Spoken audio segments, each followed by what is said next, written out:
Caro cliente, deixe seu comentário no vídeo de destaque do mês para participar do sorteio. Olá pessoal, tudo bem? Meu nome é Samuel Dalelast, sou médico e esse é o nosso espaço aqui no YouTube para discutirmos temas relacionados à saúde, bem-estar e qualidade de vida. Eu já fiz diversos vídeos aqui dentro, onde em alguns deles eu falei sobre câncer, também já fiz algum vídeo aí específico falando sobre câncer. Porém, essa doença, ela é tão prevalente, mas tão prevalente, que eu poderia fazer aqui, eu acho que talvez uns 50 vídeos abordando câncer e ainda assim não seria o suficiente para falar sobre os diversos aspectos que envolvem essa doença. E eu estou aqui chamando de doença para tornar mais claro o entendimento sobre o câncer, porque em vídeos que eu abordei esse tema, eu já levantei aqui, deixei registrado meu ponto de vista que eu não enxergo o câncer como uma doença mesmo, né? Eu enxergo o câncer como uma manifestação de um corpo doente. Por quê? Porque o câncer ele é uma célula muito chatinha, é uma célula que não se alimenta de qualquer coisa.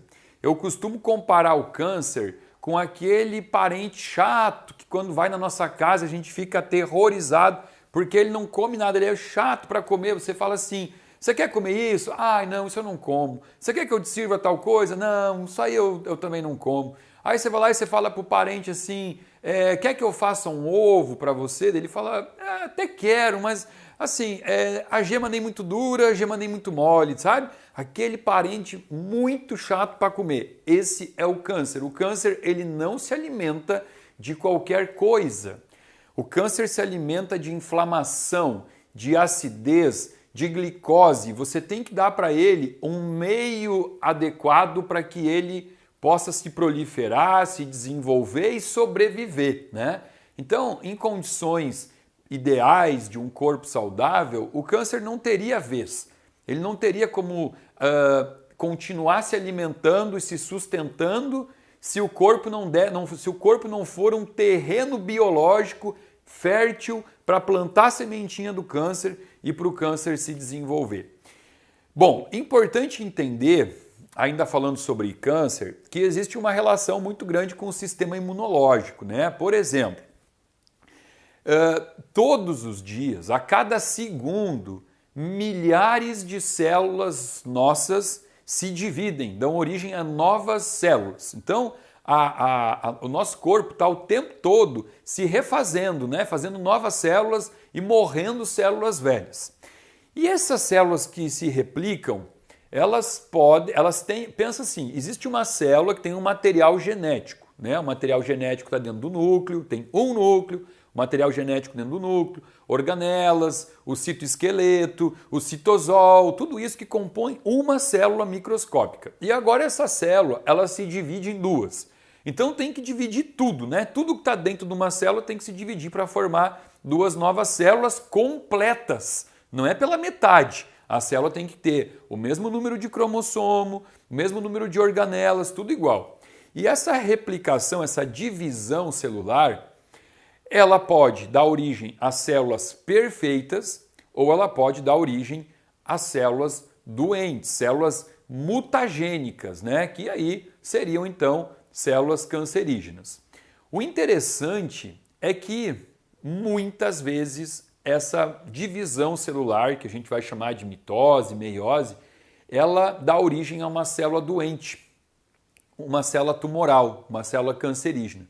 Aliás, alguns estudos mostram que por dia nós produzimos no nosso corpo de 10 mil a 20 mil células tumorais todos os dias. Olha que louco isso, que assustador. Tá, mas vem cá, Samuel, se eu produzo de 10 mil a 20 mil células tumorais por dia, por que eu não tenho um câncer então? Por que eu não tenho um câncer? Porque existe um sistema de identificação de erros de replicação, né? Mais ou menos como aquela esteira de linha de produção, um produto, uma fábrica, né? Que produz um único produto.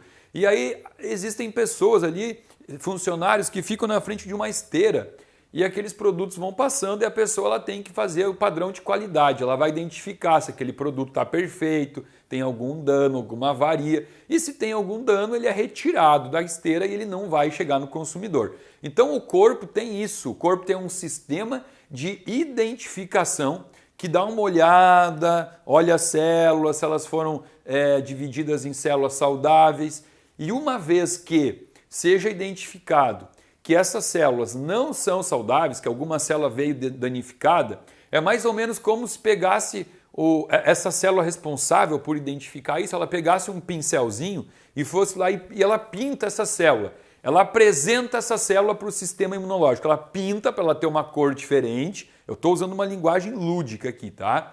E agora então essa célula doente, ela passa a circular pintadinha de outra cor.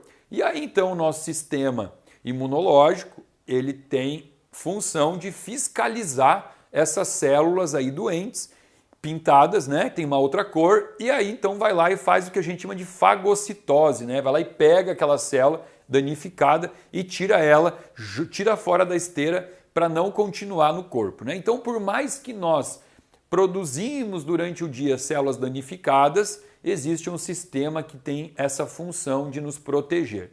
Então, por que de vez em quando pode dar um erro e a pessoa pode desenvolver um câncer? São diversos os fatores, né? Mas um dos fatores é um erro nesse sistema de identificação, de sinalização, né, de fagocitose. E isso tudo começa a ficar prejudicado quando o corpo não está em perfeitas condições de uso, né? É como uma fábrica. Essa fábrica, ela tem todas essas partes, né? A parte da produção, a parte da fiscalização, a parte da entrega. E em algum momento, se algo não está funcionando bem, pode dar um erro, né? Pode chegar um produto estragado lá na casa do consumidor.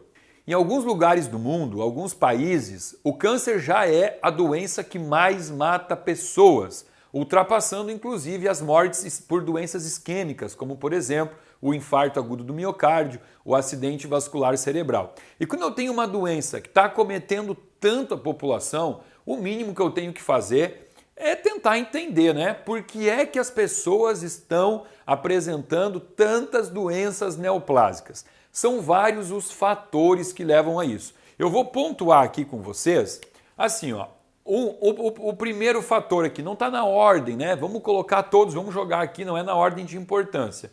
Aqui existe a questão do aumento da expectativa de vida. Quanto mais longevidade, quanto mais nós vivemos, maior o risco de desenvolvermos câncer e também outras doenças que se oportunizam de um corpo um pouco mais debilitado. Tá? Então aqui tem uma das causas. Uma segunda causa é a questão de que a medicina hoje, o modelo atual usado em alguns países, inclusive o Brasil, ela é uma medicina que ela não é preventiva, né? A gente chama de medicina curativa. O que é isso? É uma medicina que está mais tentando apagar o fogo ao invés de prevenir o fogo, né? Então, assim, se a gente analisar dentro de consultório, é meio estranho porque existem alguns exames chamados de exames preventivos do câncer, né? Como, por exemplo, o preventivo do câncer de mama, o preventivo do câncer de útero, o preventivo do câncer de próstata. Esses exames eles não são preventivos, eles são exames que podem diagnosticar precocemente o câncer, mas não evitá-lo, né? Não é preventivo. Como é que eu posso provar que ao fazer um exame de mamografia ou de ecografia da mama, eu vou conseguir prevenir o câncer? Não tem como, eu consigo diagnosticar ele o mais precoce possível. Mas diagnóstico precoce não é prevenção.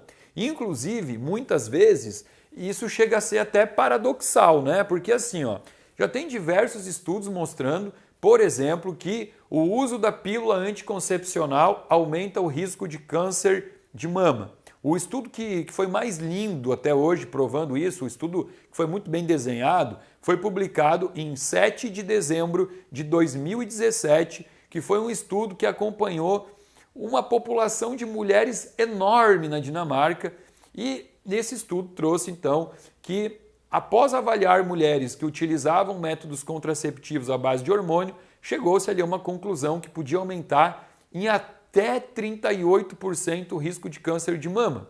Aí por que eu falo que é paradoxal? Eu pego uma mulher saudável no meu consultório e parte-se do princípio que mulheres saudáveis a gente não deveria prescrever remédio, né? Porque remédio a gente prescreve para doentes. Então eu pego uma mulher saudável e prescrevo um remédio, porque pílula é um remédio hormonal. E esse remédio, ele aumenta em até 38% o risco de câncer de mama. Mas aí eu digo para ela fazer um exame todo ano de diagnóstico precoce, né? Não de prevenção, porque a gente já falou aqui que não existe. Então ela vai lá fazer um exame, uma mamografia, que inclusive também é radiação na mama, né? Também sabe-se que não é muito saudável. E aí a mulher, então, ela está agora tomando um remédio todo dia, que aumenta a chance de ela ficar doente, e o que ela faz é ficar indo fazer anualmente um exame para ver se naquele ano ela já tem um câncer de mama. Eu usei aqui o exemplo do câncer de mama, tá? Para mostrar que a gente não tem muito essa cultura da medicina preventiva, a gente tem uma cultura de tratar a doença pré-existente. Bom, continuando aqui, uma terceira causa é um padrão ocidental de estilo de vida, tá? Um padrão ocidental. O que significa isso? Em primeiro lugar, uma alimentação totalmente processada, industrializada, contaminada, né? Contaminantes na alimentação. Nesse mesmo estilo de vida, tá essa coisa dessa batida louca, essa vida estressora, né? 2, 3 empregos, tendo que cumprir meta, tá sendo cobrado o tempo todo pela empresa, gerando aquela angústia, aquela sensação de que tem um dever para cumprir e toda é engraçado, né? Tem algumas empresas que quando você bate a meta, eles te dão uma nova meta. Então você está sempre perseguindo uma nova meta. Isso tudo vai gerando um padrão estressor, né? Seja por emoções, por alimentação, por privação do sono. Então aqui são as 3 principais causas desse aumento exponencial que a gente vive hoje de novos casos de câncer no mundo todo. E nesse número exagerado de novos casos, a gente sabe que 1/3 dos casos de câncer eles estão associados a cigarros e vírus. Aqui entram diversos vírus, tá? Que a gente pode falar, hepatite, é uma das mais comuns, né? Relacionada a câncer de fígado. E também quando eu falei aqui em um padrão ocidental, e falei sobre a alimentação desse padrão ocidental, é importante entender, e a gente vai falar disso durante o nosso videozinho, que esse padrão ocidental, ele é um padrão de alimentação ocidental, é um padrão pobre em CBAs. Depois a gente vai falar sobre isso aqui, CBA. De um modo geral, nós dividimos as fases do câncer, e eu vou botar assim, ó, bem rapidamente, isso não é importante assim a gente esmiuçar, mas é importante entender. Eu divido aqui o câncer na fase de inicialização, que é a fase da mutagênese no DNA. Mutagênese. O que isso quer dizer, né? Quando eu tenho uma célula mutante, uma célula que foi mutada no DNA. DNA, vamos lembrar aqui, tá? É aquela fitinha que carrega o material genético. Aqui, né, fitinha, esse aqui é o símbolo universal do DNA, com as 3 bases aqui, né, as histonas, tá? Isso aqui é o DNA. Eu tenho a fase de promoção. Então assim, apenas recapitulando, a inicialização é aquela fase onde houve um erro na divisão celular, e aí então agora eu tenho aqui essa marca, está marcada, essa célula está marcada, ou isso pode ser em vida, ou isso pode ser também associado já a um padrão inato, né? A criança pode ter nascido com isso. E aí, quando isso começa a se expressar, aí eu tenho a chamada fase da promoção, né? Que é a fase da expansão clonal das células iniciadas. Então aqui a expansão clonal dessas células iniciadas. E aí eu tenho a fase, a pior aqui, que é a fase da progressão, que é a fase infiltrativa aqui do câncer, a fase das metástases, né? A infiltração, metástase, enfim, a progressão do câncer, infiltração. Tá, então agora a gente vai falar um pouquinho de cada fase e entender o que a gente pode fazer para, de forma ativa, termos atitudes durante a vida que podem nos ajudar a diminuir os riscos de desenvolver uma doença tão feia dentro do nosso corpo. Uma das palavras mais importantes de entender aqui quando eu falo em câncer é a palavra apoptose. Eu não posso falar de câncer sem falar sobre apoptose. O que significa isso? Toda célula, quando ela nasce, ela já tem dia, hora e minuto para morrer. Ela tem o dia do fim da vida dela. As células, elas vivem, cada célula tem um período de vida diferente, tá? Quando eu falo no enterócito do intestino, que é aquela célula que eu já desenhei aqui várias vezes, né, com as vilosidades, um enterócito, ele tem mais ou menos 4 dias de vida. Ele vai ver mais ou menos isso aí. Quando eu falo sobre plaquetas, as plaquetas, elas têm um tempo de 10 dias de vida. Mais ou menos 10 dias. Quando eu falo em hemoglobina, eritrócito, glóbulo vermelho, tudo a mesma coisa, eu estou falando aqui de algo entre 90 e 120 dias. Então tá vendo que toda célula tem um tempo de vida diferente. E como é que a célula sabe quando ela tem que ir embora, quando ela tem que morrer? Apoptose é o termo médico, um termo técnico que a gente usa em medicina para falar assim, ó, morte programada celular. A célula nasce com a morte dela programada. E isso chama apoptose, né? Então a gente fala assim, essa célula entrou em apoptose. Ou seja, ela morreu no tempo certo dela, pela morte programada dela. Ela não morreu antes por alguma injúria, por alguma agressão, tá? Então toda célula tem o poder da apoptose. Quem estimula isso, quem cuida, quem gerencia essa apoptose celular, na verdade são várias vias, mas a mais importante aqui é gerenciada pela proteína chamada P53. A proteína P53 é a mais estudada quando eu falo sobre apoptose. Então pensa assim, eu tenho uma família de células, um aglomerado de células que nasceram através de uma replicação celular e elas têm que morrer, elas têm que ir embora no dia delas, tudo certinho, porque isso é apoptose. Então o câncer, na verdade, ele é uma célula que ele perdeu o poder de apoptose. Uma das coisas que caracteriza, não é só isso, essa definição é muito simples. O que é câncer? Uma célula que perdeu o poder de apoptose. Não é tão simples, não é só isso. Mas isso faz parte de uma das características do processo neoplásico do câncer, tá? Porque quando eu botei para vocês as fases do câncer, eu botei inicialização, eu botei a fase da promoção e eu botei a fase da progressão. Nessa fase da progressão, a gente tem uma peculiaridade em relação a essa proteína P53. Nessa fase aqui, essa proteína ela é inibida por um fator de transcrição chamado fator de transcrição NF-kappa-beta. E aqui o Fernando vai botar no quadro para nós aqui, ó. Olha só. Vocês estão vendo aqui o NF-kappa-beta como o centro da inflamação. Tudo ao redor do NF-kappa-beta, o que é?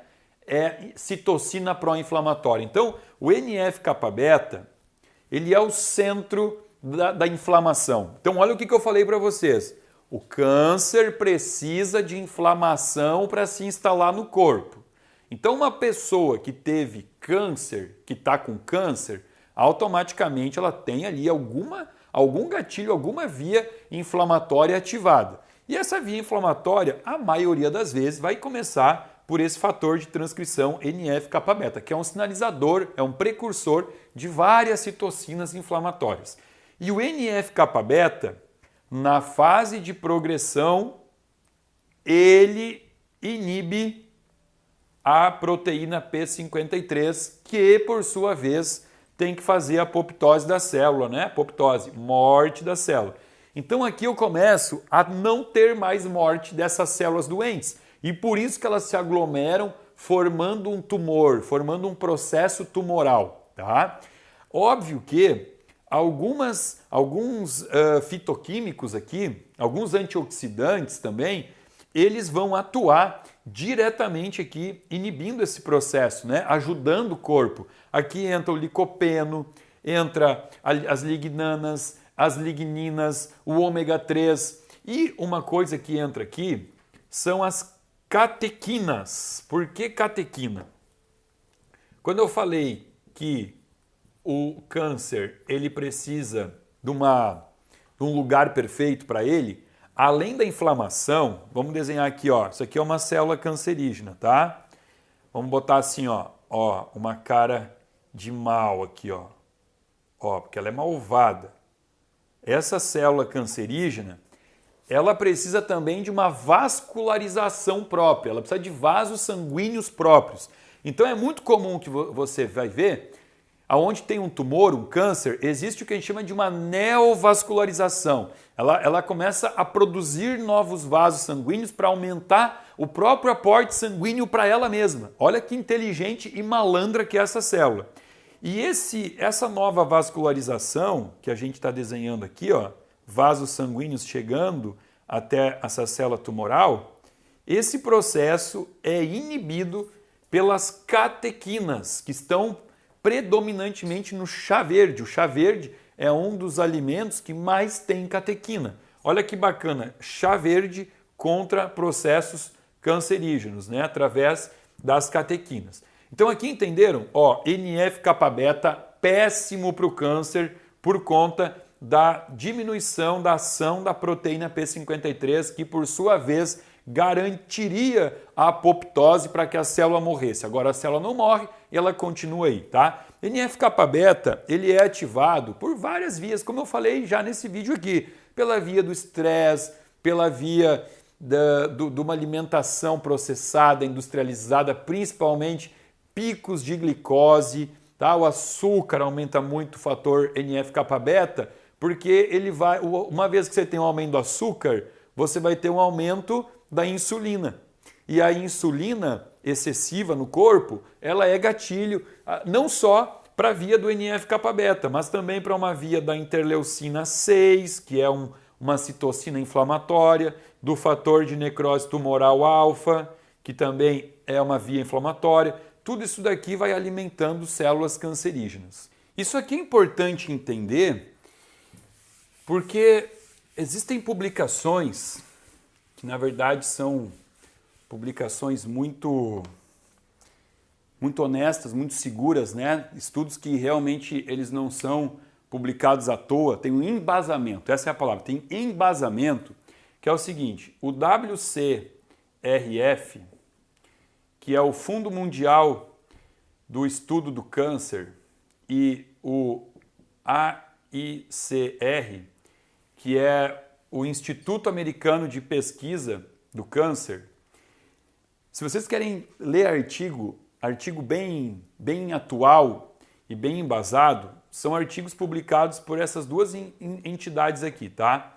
Eles afirmam em dizer, em 2017 foi publicado um artigo que foi afirmado que 35% dos casos de câncer poderiam ter sido evitados se as pessoas parassem de fumar e se ingerissem mais CBA. Lembra que eu falei de CBA? O que é CBA? Compostos bioativos. Compostos bioativos é o nome que a gente usa para todos os compostos antioxidantes, anti-inflamatórios que nós encontramos em alimentos in natura, alimentos de verdade, né? Por exemplo, assim, a gente fala da uva negra. Uva negra tem vários compostos bioativos, polifenóis, tem o resveratrol. Eu fiz um vídeo aqui semana passada, falei para você sobre os CBAs do cacau, né? Os flavonoides, os polifenóis do cacau. Então, ingerindo alimentos com maior CBA e diminuindo o fumo, nós poderíamos diminuir 35%, 1/3 dos casos de câncer poderiam diminuir. E o que a gente menos encontra na alimentação atual da população? Compostos bioativos, né? Porque nós passamos a nos nutrir de alimentação morta, alimentação ensacada, envasada, dentro de uma latinha, dentro de uma caixinha, com prazo de validade de 6 meses, 1 ano. Isso tudo é alimento pobre em CBA. Então olha aqui, ó, fica a dica, ainda mais para quem tem... Claro que isso aqui é uma dica para todo mundo, né? Porque não importa a questão genética, mas para quem já tem na família diversos casos de câncer, não se sinta refém disso, tá? Não se sinta refém. Por quê? Porque a parte genética, ela representa muito pouco. Ela representa mais ou menos 15% em relação ao que é a causa do câncer.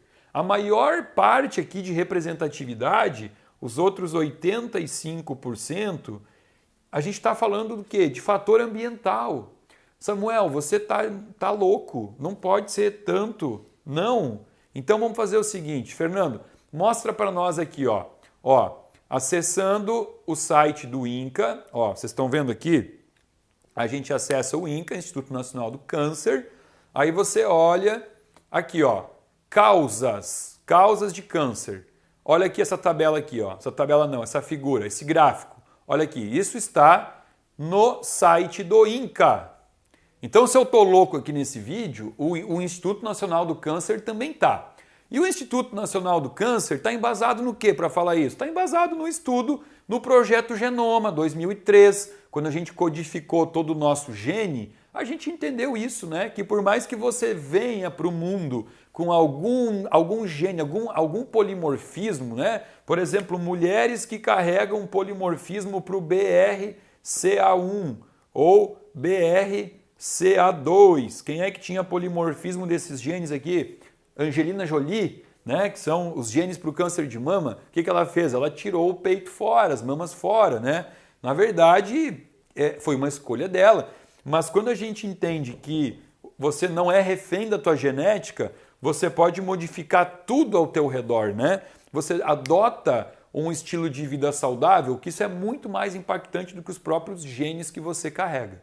Bom, e quando eu falo então sobre essa relação do câncer, dos contaminantes ambientais que vão aumentando o risco de câncer, e eu nem citei aqui porque eu já fiz diversos vídeos no meu canal, falei sobre metais pesados, falei sobre organofosforados, pesticidas, né? Sobre xenoestrógenos, sobre bisfenol A, que é o BPA. A gente tem contaminação com diversos agentes durante o nosso dia. E quando eu falo sobre isso, qual é o órgão que tem que aparecer assim, gritando aqui para nós? É o órgão que faz o processo de detoxificação do corpo. Então aqui entra esse grande órgão chamado fígado, que faz processo de detoxificação, que hoje está muito em voga falar o detox, né? Ah, tem que fazer um detox. Detox é legal, eu acho bacana. O que a gente tem que entender sobre o detox? O detox tem algumas fases, fase 1, fase 2, fase 3, fases diversas e distintas, tá? E muitas vezes o detox ele deveria ser feito acompanhado de um médico, porque muitas vezes eu posso dar um tiro no próprio pé. Porque quando eu inicio o processo de detox, eu inicio com a fase 1. E a fase 1, ela transforma compostos inativos em compostos ativos. Ou seja, eu tenho uma porcaria no meu corpo lá, uma toxina, só que ela está quietinha. Ela está depositada numa gordura, porque ela é uma toxina lipossolúvel. Ela está guardadinha na gordura. Ela pode estar ali quietinha.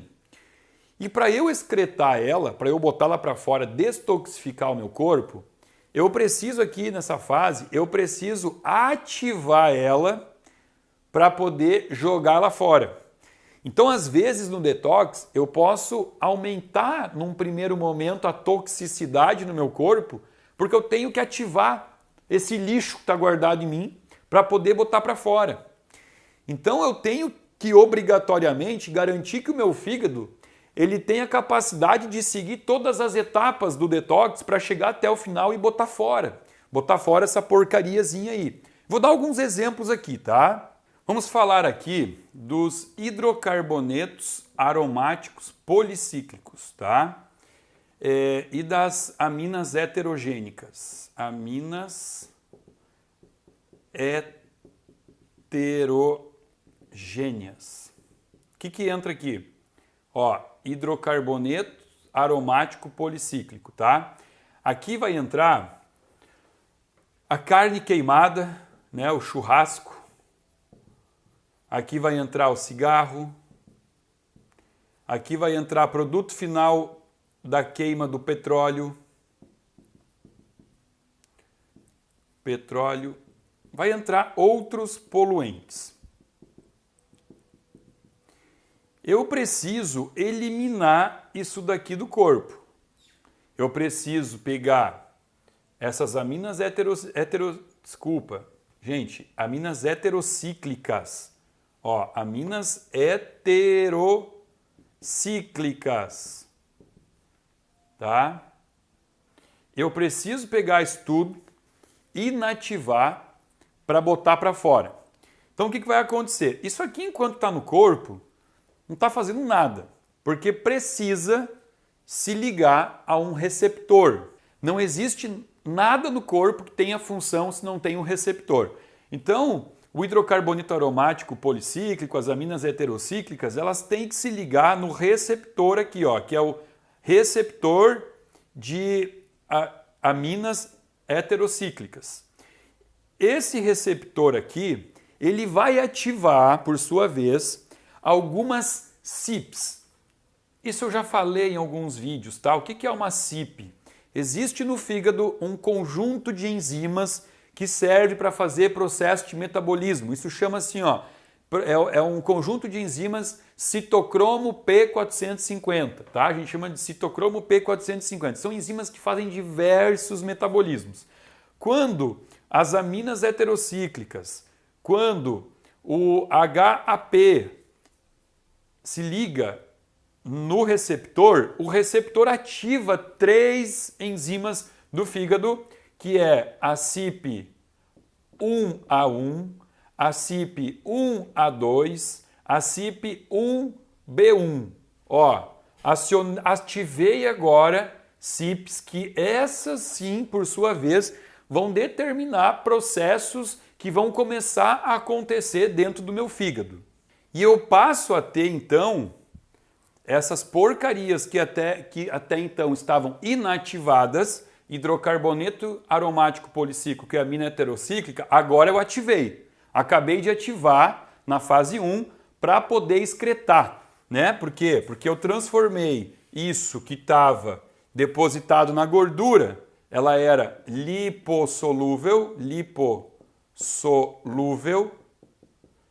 e agora eu transformei em hidrossolúvel para poder colocar misturado com água para colocar para fora. Beleza. Como é que eu vou colocar para fora? Eis que entra um antioxidante super famoso aqui, chamado glutationa. Glutationa, famoso como antioxidante. O abacate é riquíssimo em glutationa. Já fiz vídeos aqui falando sobre fases de detox e glutationa. O que é importante saber sobre ela? Glutationa é um antioxidante formado pela junção da glicina, da cisteína e da glutamina. Então aqui, ó, juntei esses 3 aminoácidos, eu tenho a glutationa. A glutationa tem que se ligar nesses compostos aqui para excretar. Quem é que faz essa junção? Quem é que aproxima a glutationa desses compostos? A glutationa S-transferase. Então a glutationa S-transferase é que vai fazer essa comunicação da glutationa para pegar. Eu só dei exemplos aqui, tá? Eu podia falar de diversos contaminantes ambientais. Estou usando esses aqui no quadro. Então a glutationa pega aqui as aminas heterocíclicas, pega o HAP para jogar tudo isso fora. Então será que a glutationa S-transferase é importante? Porque olha só, eu posso ter glutationa em abundância, né? Porque eu estou dando para o meu paciente, eu até posso estar suplementando o meu paciente. Posso estar dando para ele cisteína, posso estar dando glicina, posso estar dando glutamina e ele pode estar formando a glutationa. Mas se ele não tiver aqui a glutationa S-transferase, não adianta nada. O que eu tenho que saber sobre a glutationa S-transferase? Existem 2 genes responsáveis por ativar a função da glutationa S-transferase, tá? Que é o GST-M1, ó, glutationa S-transferase M1, e o GST-T1. Então, esses aqui são genes do nosso corpo que ajudam a estimular a glutationa S-transferase. Quanto mais genes desses ativos, melhor. E quanto mais eles estiverem expressando função, melhor. E aí, Samuel, por que eu tenho que saber desses genes todos aqui? Porque volto para os compostos bioativos que vão fazer o estímulo, vão ativar, vão fazer trabalhar mais os genes que vão aumentar a expressão da glutationa S-transferase para, por sua vez, botar ligantes na glutationa para eliminar do corpo, através de um processo de detoxificação, agentes químicos que podem aumentar a expressão de células cancerígenas. Olha como a coisa está ficando bonita. É um pouco difícil, são nomes feios, mas no final a gente sempre acaba entendendo. Isotiocianato. Isotiocianato. Onde é que eu encontro esse composto bioativo? Mais uma vez, tá? Eu vou usar exemplos pontuais para que vocês possam entender. Isotiocianato, ele está nas brássicas. Então isso aqui vai estar no repolho, vai estar na couve, vai estar no brócolis. E o isotiocianato, ele estimula por uma via direta esses 2 genes, GST-M1, GST-T1, e também ele estimula por aumentar o fator de transcrição NRF2, que por sua vez também estimula esses 2 genes. Então olha aqui, ó. Tô falando de comida barata, de comida fácil de encontrar, brássicas. A brássica aqui, então, ela já entra estimulando a glutationa S-transferase por essa via aqui. O isotiocianato também estimula uma enzima chamada NAD-PH-quinona desidrogenase. O que essa enzima faz? Ó, ASE é uma enzima. Essa enzima transforma ubiquinona em ubiquinol. Ubiquinol. Ó, ona em forma de cetona transformada em ol, forma de álcool. Por quê? Tem muito mais biodisponibilidade quando está em forma de álcool. Tá, tudo bem, cetona em álcool, mas o que é ubiquinona, ubiquinol? Ora, aqui fica simples, ubiquinol coenzima Q10. Ficou simples, né? Porque vocês que estudam nesse meu canal já viram várias vezes a CoQ10 sendo falada, né? Coenzima Q10. Coenzima Q10 é um dos antioxidantes mais importantes na diminuição do estresse oxidativo, porque diminui radical livre. E o que eu falei no começo desse vídeo? radicais livres geram estresse oxidativo e câncer precisa de estresse oxidativo. Então olha aqui, ó, eu estou até agora falando de um pequeno grupo de alimentos que você pode colocar no teu prato todo dia, né? Que contém isotiocianato, que modula genes que aumentam a glutationestransferase, que transforma a ubiquinona em um biquinol, aumentando então a quantidade de coenzima Q10. A coenzima Q10, ela vai ser sintetizada a partir de uma enzima chamada hidroximetilglutaril-CoA redutase. Essa enzima aqui, hidroximetilglutaril-CoA redutase, ela produz, além de coenzima Q10, produz também colesterol.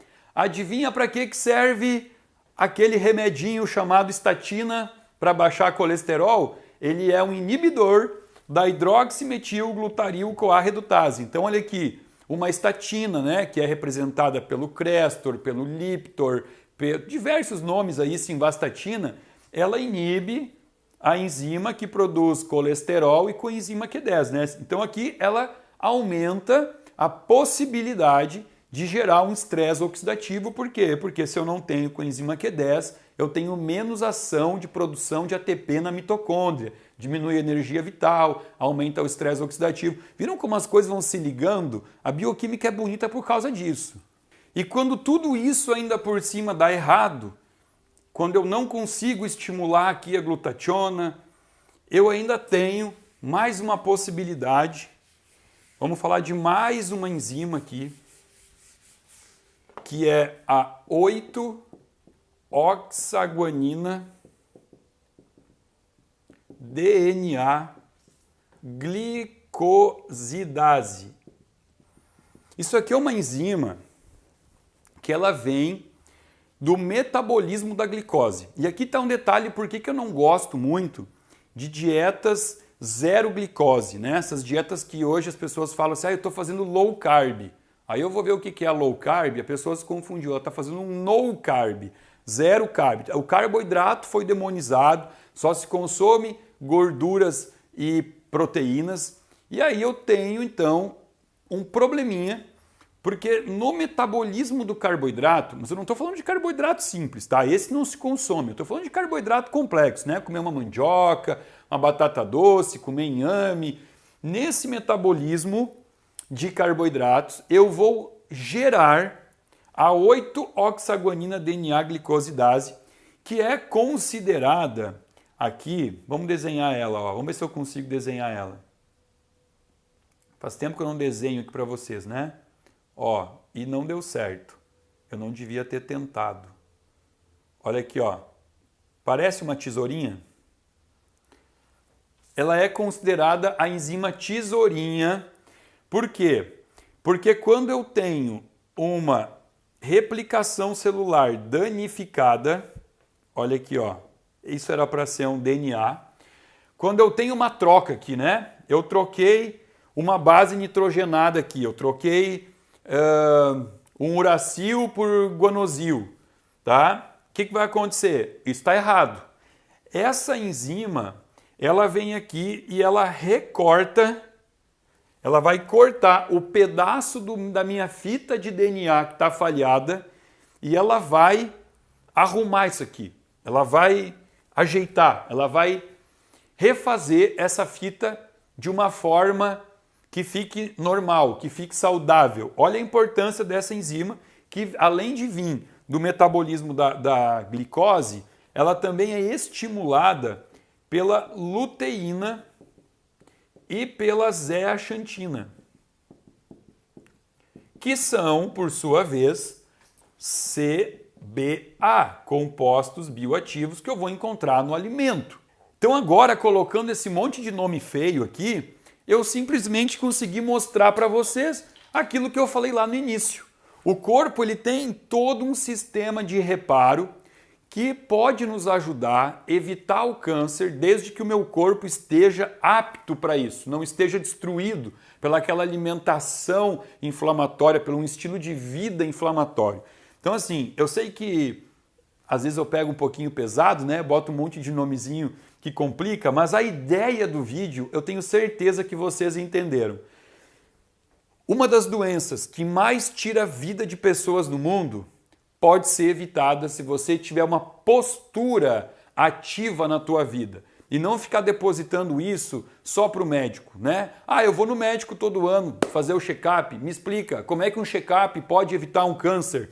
Você tem que ir no médico com a consciência tranquila, limpa, de que tudo que você podia durante o ano você fez para evitar o câncer. E que você só está indo lá para verificar se está tudo certo mesmo. E não ir lá com medo, porque você começa a fazer ali uma retrospectiva do teu ano e você começa a se lembrar que em cada data comemorativa você se atolou comendo, que toda vez que você esteve feliz você comemorou comendo, que quando você estava triste você também comeu para afogar as mágoas, que quando você viajou com a família foi uma viagem gastronômica, cada país que você foi você quis comer tudo que tinha naquele país, que as tuas férias all inclusive você tinha que fazer valer a pena cada centavo que você pagou para estar naquele hotel. Esse estilo de vida, ele realmente aumenta a probabilidade de que a cada consulta anual que você faça com o teu médico, a notícia que ele tenha para te dar não seja muito boa e muito confortável.